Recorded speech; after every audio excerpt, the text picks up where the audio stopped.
Hi guys, the journey continues. This is my application, my game for mobile, Snake and Ladder, and this is 3D and really cool. But right now I am working on the structure and foundation and programming aspect of that.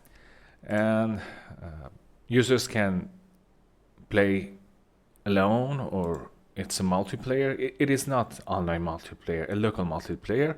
From here they can select the number of players and the dice rolls automatically and order the players randomly, and they can push the play, they can reset and quit, and roll the dice with another dice in here. Right now this is it, and I am working on the board.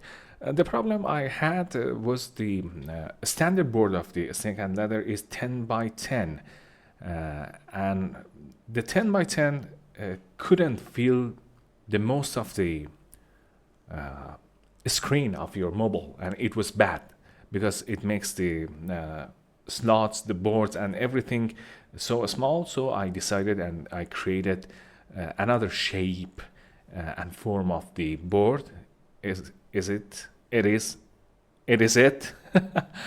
I'm sorry about my English. And the one is here, and the game pieces move to 100 here.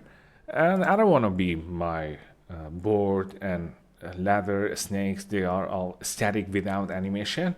So I decided to animate my board and everything in Houdini. As you can see, the board is animated.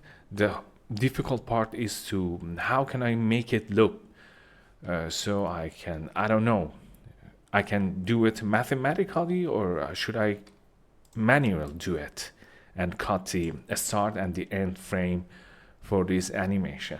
This is it. Hope you enjoy.